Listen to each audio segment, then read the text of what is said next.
ಪ್ರೀತಿಯ ವಿದ್ಯಾರ್ಥಿಗಳೇ, ಎಲ್ಲರಿಗೂ ನಮಸ್ಕಾರ. ನಾವು ಕಳೆದ ತರಗತಿಯಲ್ಲಿ ಸಾಮಾಜೀಕರಣದ ಸಿದ್ಧಾಂತಕ್ಕೆ ಸಂಬಂಧಪಟ್ಟಂತೆ C.H. ಕೂಲೆರವರ ಬಿಂಬಿತ ಸ್ವಪ್ರಜ್ಞೆಯ ಸಿದ್ಧಾಂತದ ಬಗ್ಗೆ ಅಭ್ಯಾಸವನ್ನು ಮಾಡಿದ್ವಿ.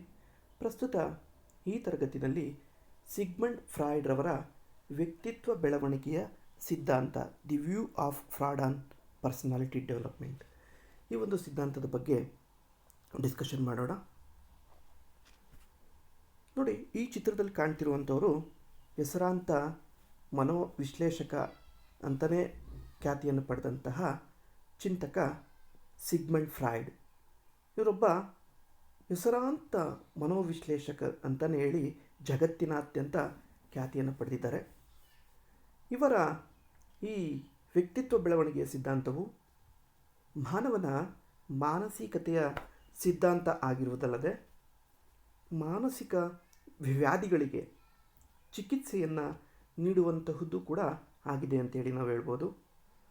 ಒಂದು ಕಡೆ ಅಥವಾ ಒಂದು ದೃಷ್ಟಿನಲ್ಲಿ ಸಿಗ್ಮಂಡ್ ಫ್ರಾಯ್ಡನ ಕಾರ್ಯ ಹಾಗೂ ಸಿದ್ಧಾಂತದ ಬಗ್ಗೆ ಮೇಲಿಂದ ಮೇಲೆ ಬಹಳಷ್ಟು ಟೀಕೆಗಳನ್ನು ಮಾಡಲಾಗ್ತಿದ್ರೆ, ಇನ್ನೊಂದು ಕಡೆ ಅವುಗಳ ನಿರಾಕರಣೆಯ ಪ್ರಯತ್ನವೂ ಸಹ ನಡೆದಿದೆ. ಇವುಗಳ ನಡುವೆ ಸಿಗ್ಮಂಡ್ ಫ್ರಾಯ್ಡನ ವಿಚಾರಗಳ ಮೋಡಿ ಆತ ನಿಧನ ಹೊಂದಿದ ನಂತರವೂ ಸಹ ಮುಂದುವರಿಯಿತು. ಸಿಗ್ಮಂಡ್ ಫ್ರಾಯ್ಡ್ ಒಬ್ಬ ಮನಃಶಾಸ್ತ್ರಜ್ಞನಾಗಿದ್ದನೇ ಹೊರತು ಅವನೊಬ್ಬ ಸಮಾಜಶಾಸ್ತ್ರಜ್ಞನಾಗಿರಲಿಲ್ಲ. ಆದರೆ ಆತನ ವಿಚಾರಗಳು ಹಾಗೂ ಸಿದ್ಧಾಂತಗಳು ಬಹಳಷ್ಟು ಸಮಾಜಶಾಸ್ತ್ರೀಯ ಪ್ರಾಮುಖ್ಯವನ್ನು ಹೊಂದಿರುವುದರಿಂದಾಗಿಯೇ ಸಮಾಜಶಾಸ್ತ್ರದ ಬೆಳವಣಿಗೆಯಲ್ಲಿ ಇವನ ಕೊಡುಗೆಗಳು ಒಂದು ಮಹತ್ವ ಅಂತ ನಾವು ಹೇಳ್ಬೋದು. ಸಿಗ್ಮಂಡ್ ಫ್ರಾಯ್ಡ್ 1856 ಮೇ 6 ಫ್ರೈಬರ್ಗ್ ಎಂಬ ಆಸ್ಟ್ರೋ ಹಂಗೇರಿಯನ್ ನಗರದಲ್ಲಿ ಯಹೂದಿ ದಂಪತಿಗಳ ಮಗನಾಗಿ ಇವರು ಜನಿಸ್ತಾರೆ. 1859 ಅವನ ತಾಯಿ ಮತ್ತು ತಂದೆ ವಿಯೆನ್ನಾಕ್ಕೆ ವಲಸೆ ಹೋಗಿದ್ದು, ಇವನು ಅಲ್ಲಿಯೇ ತನ್ನ ಬಾಲ್ಯಾವಸ್ಥೆಯನ್ನು ಕಳೆಯಬೇಕಾಗುತ್ತೆ. ತನ್ನ ಪ್ರಾಥಮಿಕ ವಿದ್ಯಾಭ್ಯಾಸವನ್ನು ಮುಗಿಸಿದ ಸಿಗ್ಮಂಡ್ ಫ್ರಾಯ್ಡ್ 1873 ವಿಯೆನ್ನಾ ವಿಶ್ವವಿದ್ಯಾಲಯದ ವೈದ್ಯಕೀಯ ವಿದ್ಯಾಸಂಸ್ಥೆಯನ್ನು ಸೇರಿಕೊಂಡು ತನ್ನ ಪದವಿಯನ್ನು ಪಡಿತಾನೆ. ವೈದ್ಯಕೀಯ ವೃತ್ತಿಗಿಂತಲೂ ಇವನಿಗೆ ವೈದ್ಯಕೀಯ ವಿಜ್ಞಾನದಲ್ಲಿಯೇ ಹೆಚ್ಚು ಆಸಕ್ತಿ ಇದ್ದುದರಿಂದ ಅಲ್ಲಿನ ಶರೀರಶಾಸ್ತ್ರ ಪ್ರಯೋಗಾಲಯವೊಂದನ್ನು ಸೇರಿಕೊಂಡು ಒಂದಿಷ್ಟು ಅನುಭವವನ್ನು ಗಳಿಸ್ಕೊಳ್ತಾನೆ. 1882 ಇವನು ಆಸ್ಪತ್ರೆಯೊಂದರಲ್ಲಿ ಸ್ವಲ್ಪ ಸಮಯ ಕೆಲಸ ಮಾಡಿದ ಮೇಲೆ ತನ್ನದೇ ಆದ ಒಂದು ಖಾಸಗಿ ಆಸ್ಪತ್ರೆಯಿಂದ ಇವನು ಸ್ಥಾಪನೆ ಮಾಡಿಕೊಳ್ತಾನೆ. ನರವ್ಯವಸ್ಥೆ ಅಥವಾ ನರ್ವ್ ಸಿಸ್ಟಮ್ ಹಾಗೂ ನರ ಸಂಬಂಧವಾದ ಚಿಕಿತ್ಸೆ ಇವು ಆತನ ವಿಶೇಷ ಆಸಕ್ತಿದಾಯಕ ವಿಷಯಗಳಾಗಿದ್ವು. ಇವನ ಪ್ರಮುಖ ಕೃತಿಗಳು ಅಂತಂದರೆ 5 lectures on psychoanalysis, the interpretations of dreams, the psychopathology of everyday life, 3 essays on the theory of sexuality, Leonardo Vinci, the ego and the id, ಇನ್ನು ಅನೇಕ ಕೃತಿಗಳನ್ನು ಇವರು ರಚನೆ ಮಾಡಿದ್ದಾರೆ. ಮನೋವಿಶ್ಲೇಷಣೆಯ ಅಧ್ಯಯನದಲ್ಲಿ ಸಿಗ್ಮಂಡ್ ಫ್ರಾಯ್ಡ್ ಹೆಚ್ಚು ತಮ್ಮನ್ನು ತಾವು ತೊಡಗಿಸಿಕೊಂಡಿರ್ತಾರೆ. ಮನೋವಿಶ್ಲೇಷಣಾ ಅಧ್ಯಯನವು ಸಿಗ್ಮಂಡ್ ಫ್ರಾಯ್ಡ್ನಲ್ಲಿ ಒಂದು ರೀತಿಯ ಹೆಚ್ಚು ಹುಚ್ಚನ್ನು ಅವನಲ್ಲಿ ಕೆರಳಿಸಿರುತ್ತೆ. ಈ ಮನೋವಿಶ್ಲೇಷಣೆಯ ಅಧ್ಯಯನದಲ್ಲಿಯೇ ಇವನು ಮುಳುಗಿ ಹೋಗಿದ್ದ. ಹೊಸದಾಗಿ ಆವಿರ್ಭವಿಸಿದ ಈ ಜ್ಞಾನ ಶಾಖೆಯನ್ನು ಬೆಳೆಸುವುದು ಅವನಿಗೆ ಒಂದು ಉದ್ದೇಶ ಆಗಿರುತ್ತೆ. ಹಾಗಾಗಿಯೇ ಸಿಗ್ಮಂಡ್ ಫ್ರಾಯ್ಡ್ ಮನೋವಿಶ್ಲೇಷಣೆಗೆ ಸಂಬಂಧಿಸಿದ ಹಲವಾರು ಕಲ್ಪನೆಗಳನ್ನು ಹುಟ್ಟುಹಾಕಿ ಬೆಳೆಸ್ತಾನೆ. ಉದಾಹರಣೆಗೆ ಅನ್ಕಾನ್ಷಿಯಸ್, ರೆಪ್ರೆಷನ್, ಟ್ರಾನ್ಸ್ಫರೆನ್ಸ್. ಹೀಗೆ ಸಿಗ್ಮಂಡ್ ಫ್ರಾಯ್ಡ್ ಮನೋವಿಶ್ಲೇಷಣೆಯ ಅಧ್ಯಯನದಲ್ಲಿ ಹೆಚ್ಚು ಆಸಕ್ತಿಯನ್ನು ಹೊಂದಿರ್ತಾನೆ. ಆದರೆ ನರದೌರ್ಬಲ್ಯ ಸಂಬಂಧವಾದ ರೋಗಗಳ ಮೂಲ ಕಾರಣವು ಲಿಬಿಡೋ ಎಂಬ ಲೈಂಗಿಕ ಅಂಶಗಳೇ ಆಗಿರ್ತವೆ ಅಂತೇಳಿ ಪ್ರತಿಪಾದನೆ ಮಾಡತೊಡಗಿದ ಇವನು ಬ್ರೂಯರ್ನಿಂದ ದೂರ ಸರಿದನು.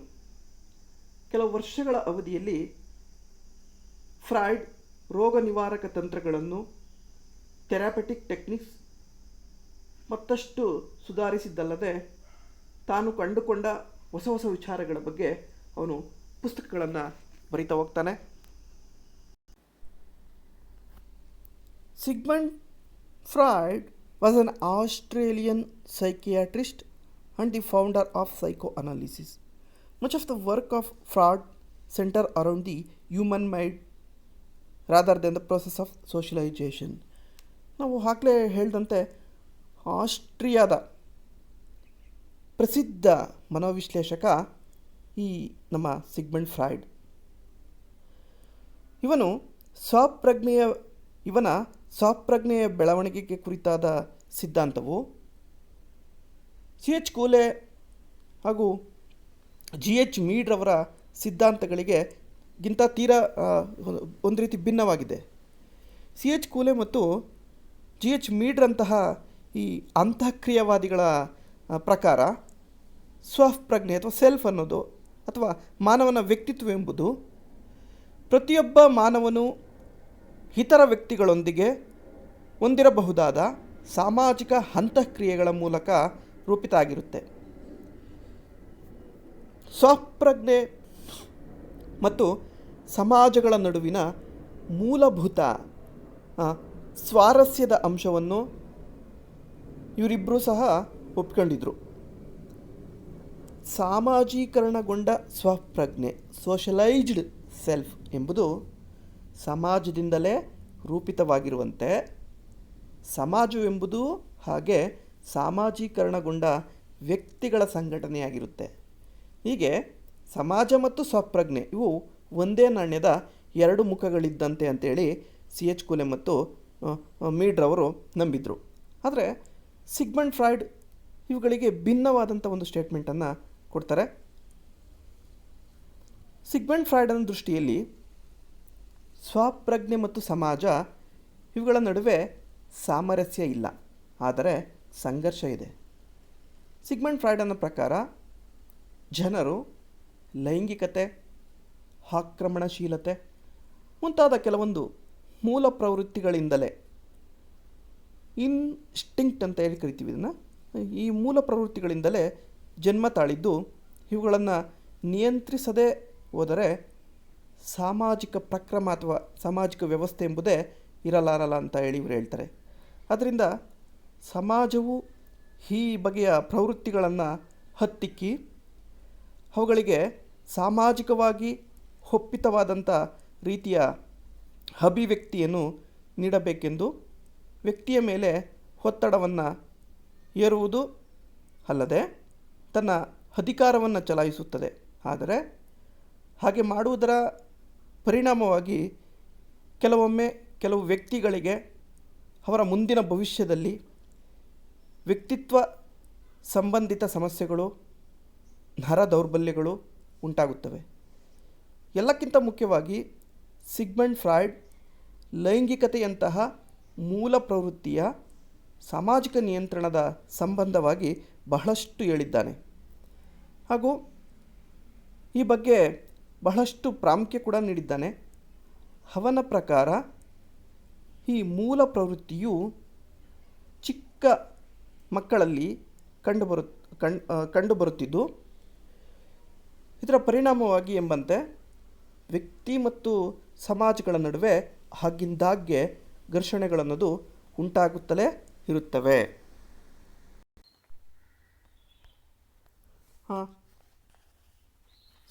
ಸ್ವಪ್ರಜ್ಞೆಯ ರಚನೆ ಅಥವಾ ವ್ಯಕ್ತಿತ್ವದ ರಚನೆ. ಸಿಗ್ಮಂಡ್ ಫ್ರಾಯ್ಡ್ ಪ್ರಕಾರ ವ್ಯಕ್ತಿಯು ನಿರಂತರವಾಗಿ ಸಮಾಜದೊಂದಿಗೆ ಸಂಘರ್ಷವನ್ನು ಇವನು ಮಾಡುತ್ತಿರ್ತಾನೆ. ಜೈವಿಕ ಅಗತ್ಯತೆಗಳ ಸೆಳೆತಗಳು ಅಂದರೆ ನಾವು ಲೈಂಗಿಕತೆ ಅಂತೇಳಿ ಭಾವಿಸ್ಕೋಬೋದು. ಜೈವಿಕ ಅಗತ್ಯತೆಗಳ ಸೆಳೆತಗಳು ಸಮಾಜದ ಸಾಂಸ್ಕೃತಿಕ ನಿಯಮಗಳಿಗೆ ವಿರುದ್ಧವಾಗಿರ್ತವೆ ಅಂತ ನಾವು ಹೇಳ್ಬೋದು.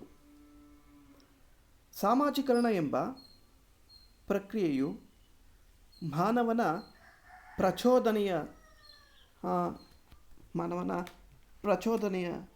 ಪ್ರಚೋದನೆಯನ್ನು ನಿಯಂತ್ರಿಸುತ್ತದೆ ಅಂತೇಳಿ ಸಿಗ್ಮಂಡ್ ಫ್ರಾಯ್ಡ್ ಹೇಳಿದ್ದಾನೆ. ಸಿಗ್ಮಂಡ್ ಫ್ರಾಯ್ಡ್ ಪ್ರಕಾರ ಸಮಾಜ ಮತ್ತು ಸ್ವಪ್ರಜ್ಞೆ ಎಂಬ ಕಲ್ಪನೆಗಳು ಸಂಪೂರ್ಣವಾಗಿ ಭಿನ್ನವಾಗಿವೆ. ಇವನ ಪ್ರಕಾರ ಸಾಮಾಜೀಕರಣ ಪ್ರಕ್ರಿಯೆಯನ್ನು ವಿವರಿಸುವಾಗ ಇವನು ಮಾನವನ ಮನಸ್ಸನ್ನು 3 ಭಾಗಗಳನ್ನಾಗಿ ವಿಂಗಡಿಸಿದ್ದಾನೆ. Personality, 3 parts of the mind. One is id, second one is ego, third one is superego. Id, ego, super ಹೀಗೋ. ಇದ್ ಅಂತಂದರೆ ಇದು ಪಶು ಸದೃಶ ಬಯಕೆ. ಇದ್ದಂದರೆ ಪಶು ಸದೃಶ ಬಯಕೆ. Id is concerned only with satisfying the animal impulse of man. Ego ಅಂದರೆ ಅಹಂ ಅಥವಾ ಸ್ವಪ್ರಜ್ಞೆ. ಇದು ಮೌಲ್ಯಗಳ ಮಾರ್ಗದರ್ಶಿ ಅಂತ ನಾವು ಕರಿಬೋದು. Ego, the ego serves as the mediator between desire and action. It repress the urge of the id when necessary. ಮತ್ತೊಂದು ಸೂಪರ್ ಹೀಗೋ. ಇದನ್ನು ಅತಿಮಾನವ ಪ್ರಜ್ಞೆ ಅಂತೇಳಿ ನಾವು ಕರಿಬೋದು. The superego always holds up the behaviour norms of society. It provides the ego and immoral and this in turn intervenes with the id. ಈಗ ನಾವು ಒಂದೊಂದಾಗಿ ನೋಡೋಣ. ಇದ್ ಇದು ವ್ಯಕ್ತಿತ್ವದ ಮೂಲಭೂತ ವ್ಯವಸ್ಥೆ ಅಂತೇಳಿ ಸಿಗ್ಮಂಡ್ ಫ್ರಾಯ್ಡ್ ಕರೆದಿದ್ದಾರೆ. ವ್ಯಕ್ತಿ ಅನುವಂಶೀಯವಾಗಿ ಗಳಿಸಿದ ಜೀನ್ಸ್ಗಳ ಕೊಡುಗೆ ಅಂತಲೇ ಕರೆಯಬಹುದು. ಇದು ವಂಶಾರ್ಜಿತವಾಗಿ ಪಡೆದ ಎಲ್ಲ ಮನೋವೈಜ್ಞಾನಿಕ ಅಂಶಗಳನ್ನು ಈ ಇದ್ ಒಳಗೊಂಡಿರುತ್ತೆ. ಇದು ಮಾನವನ ಪಶು ಸದೃಶ ಪ್ರವೃತ್ತಿಗಳನ್ನು ಮತ್ತು ಅಗತ್ಯತೆಗಳನ್ನು ಪೂರೈಸುವುದಕ್ಕೆ ಮಾತ್ರ ಸೀಮಿತ ಆಗಿರುತ್ತೆ. ಇದ್ದೆಂಬುದು ಸ್ವಾರ್ಥಿ ಸ್ವಭಾವ ಅಂದರೆ ಸ್ವಾರ್ಥತೆಯನ್ನು ಇದು ಹೊಂದಿರುತ್ತೆ. ಈ ಇದ್ದೆನ್ನುವುದು ತನ್ನ ಅದಮ್ಯ ಬಯಕೆಗಳ ಸಂತೃಪ್ತಿಗೆ ಸದಾ ಹಾತೊರೆಯುತ್ತಿರುತ್ತೆ. ಇದರ ಪ್ರಮುಖ ಉದ್ದೇಶಗಳೆಂದರೆ ತನ್ನ ಪ್ರವೃತ್ತಿಗಳನ್ನು ಬಹಳ ಬೇಗ ಅಥವಾ ಆದಷ್ಟು ಬೇಗ ಪೂರ್ಣಗೊಳಿಸಿಕೊಳ್ಳುವುದು ಮತ್ತು ನೋವು ಹಾಗೂ ಅನಾನುಕೂಲತೆಗಳಿಂದ ತಪ್ಪಿಸಿಕೊಳ್ಳುವುದು ಆಗಿರುತ್ತದೆ. ಈ ಇದ್ದು ಸುಖತತ್ವವನ್ನು ಅನುಸರಿಸುತ್ತೆ. ಹುಟ್ಟಿದ ಮಗುವು ಅಂತಹ ಸಂವೇಗಗಳು ಮತ್ತು ಪ್ರವೃತ್ತಿಗಳ ಮುದ್ದೆಯಾಗಿರುತ್ತದೆ. ಮಾನವನ ಮನಸ್ಸಿನ ರಚನೆಯ 3 ಭಾಗಗಳಲ್ಲಿ ಮೊದಲನೇ ಭಾಗ ಇದ್ದು. ಇದು ಹುಟ್ಟಿದ ಮಗುವಿನ ಸಂವೇಗಗಳು ಹಾಗೂ ಪ್ರವೃತ್ತಿಗಳ ಒಂದು ಮುದ್ದೆ ಅಂತ ಹೇಳಿ ಸಿಗ್ಮಂಡ್ ಫ್ರಾಯ್ಡ್ ಕರೆದಿದ್ದಾರೆ. ಸಿಗ್ಮಂಡ್ ಫ್ರಾಯ್ಡನು ಈ ಇದ್ದೆನ್ನುವುದು ಒಂದು ಮಾನಸಿಕ ಶಕ್ತಿ ಅಥವಾ ಲೈಂಗಿಕ ಶಕ್ತಿ ಅಥವಾ ಲಿಬಿಡೋ ಅಂತ ಹೇಳಿ ಕರೆದಿದ್ದು, ಇದು ತನ್ನಲ್ಲಿ ಸಂಗ್ರಹಿಸಿಕೊಂಡಿರುತ್ತೆ ಅಂತ ಹೇಳಿ ಅವರು ಹೇಳಿದ್ದಾರೆ. ಈ ಲೈಂಗಿಕ ಶಕ್ತಿ ಅಥವಾ ಈ ಲಿಬಿಡೋ ಶಕ್ತಿ ಒಂದು ವಿಧದ ಮಾನಸಿಕ ಶಕ್ತಿಯಾಗಿದ್ದು ಸಹಜ ಪ್ರವೃತ್ತಿಗಳಿಂದ ಉತ್ಪಾದಿಸಲ್ಪಡುತ್ತದೆ. ಸಿಗ್ಮಂಡ್ ಫ್ರಾಯ್ಡನು ಇದ್ದನ್ನು ಟ್ರೂ ಸೈಕಿ ರಿಯಾಲಿಟಿ ಅಂತೇಳಿ ಅವರು ಕರೆದಿದ್ದಾರೆ. ಸಿಗ್ಮಂಡ್ ಫ್ರಾಯ್ಡನ ಪ್ರಕಾರ ಇದ್ ಅನಿಯತವಾದದ್ದಾಗಿದೆ, ಅನೀತಿಯುತವಾದದ್ದು. ಇದು ಬಾಹ್ಯ ಪ್ರಪಂಚದಲ್ಲಿನ ನಿಯಮಗಳಾಗಿರ್ಬೋದು ಅಥವಾ ಕಟ್ಟಳೆಗಳು ಆಗಿರ್ಬೋದು, ಸಂಪ್ರದಾಯಗಳು, ಮೌಲ್ಯಗಳೊಂದಿಗೆ ಯಾವುದೇ ರೀತಿಯ ಸಂಬಂಧವನ್ನು ಇದು ಹೊಂದಿಲ್ಲ. ಸಂಸ್ಕೃತಿ, ಆಚಾರ ವಿಚಾರಗಳು ಇದರ ಮೇಲೆ ಪ್ರಭಾವವನ್ನು ಬೀರುವುದಿಲ್ಲ. ಇದು ಸುಖಾಪೇಕ್ಷೆಯ ತತ್ವಗಳಿಗೆ ಅನುರೂಪವೆನಿಸುವಂತೆ ತನ್ನ ಕಾರ್ಯವನ್ನು ನಿರ್ವಹಿಸುತ್ತೆ. ಅಂದರೆ ವ್ಯಕ್ತಿಗಳು ಯಾವಾಗಲೂ ನೋವನ್ನು ಕ್ಷೀಣಗೊಳಿಸಿ ಸದಾ ಸುಖವನ್ನು ವೃದ್ಧಿಸಿಕೊಳ್ಳಲು ಹೋರಾಟವನ್ನು ನಡೆಸ್ತಾರೆ. ಇದು ವಾಸ್ತವಿಕತೆಯನ್ನು ಪ್ರತಿಪಾದಿಸುವ ತತ್ವಗಳಿಗೆ ಯಾವುದೇ ರೀತಿಯ ಮಹತ್ವವನ್ನು ನೀಡುವುದಿಲ್ಲ. ವ್ಯಕ್ತಿತ್ವದ ಮೂಲಭೂತ ಅಂಗವೆನಿಸಿದ ಇದ್ನಿಂದ ವ್ಯಕ್ತಿ ಸಂಪೂರ್ಣವಾಗಿ ನಿಯಂತ್ರಿಸಲ್ಪಟ್ಟಿರುತ್ತಾನೆ. ಈ ಪ್ರೇರಕಗಳ ಸ್ವಭಾವ ಯಾವಾಗಲೂ ತತ್ಕ್ಷಣವಾಗಿ ಮತ್ತು ಸಂಪೂರ್ಣವಾಗಿ ಸುಖವನ್ನು ಅಥವಾ ತೃಪ್ತಿಯನ್ನು ಹೊಂದುವುದೇ ಆಗಿರುತ್ತದೆ.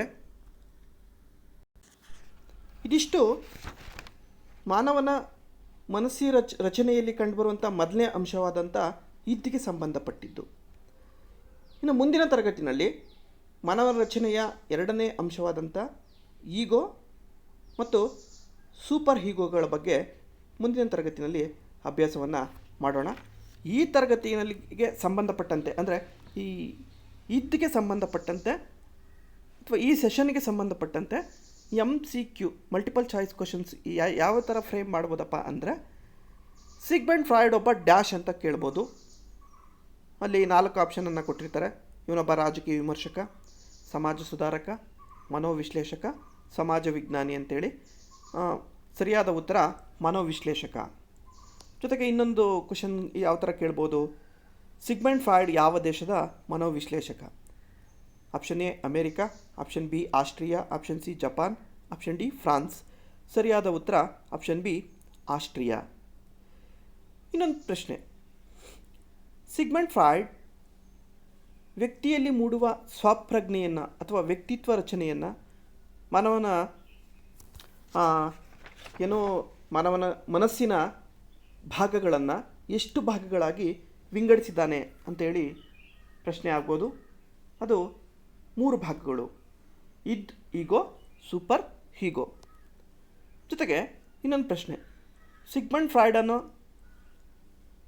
ಫ್ರಾಯ್ಡನು ವ್ಯಕ್ತಿಯಲ್ಲಿ ಮೂಡುವ ಸ್ವಪ್ರಜ್ಞೆಯು 3 ಭಾಗಗಳಾಗಿ ಅವನು ತಿಳಿಸಿದ್ದಾನೆ. ಅದರಲ್ಲಿ ಮೊದಲನೇ ಭಾಗ ಯಾವುದು? ಇದ್, ಈಗೋ, ಸೂಪರ್ ಈಗೋ ಅಂತೇಳಿ ಆನ್ಸರ್ ಕ್ವಶನ್ಸ್ ವಿವಿಧ ಉತ್ತರಗಳನ್ನು ಕೊಟ್ಟಿರ್ತಾರೆ. ಅಲ್ಲಿ ನೀವು ಸರಿಯಾದ ಉತ್ತರ ಇದ್ ಅಂತೇಳಿ ಆನ್ಸರ್ ಮಾಡಬೇಕಾಗುತ್ತೆ. ಇದಿಷ್ಟು ಈ ಸೆಷನ್ಗೆ ಸಂಬಂಧಪಟ್ಟಂತೆ ಮಾಹಿತಿ. ಮುಂದಿನ ತರಗತಿಯಲ್ಲಿ ಸಿಗ್ಮಂಡ್ ಫ್ರಾಯ್ಡ್ ಅವರ ಸಿದ್ಧಾಂತವನ್ನು ಮುಂದುವರಿಸೋಣ. ಎಲ್ರಿಗೂ ಧನ್ಯವಾದಗಳು.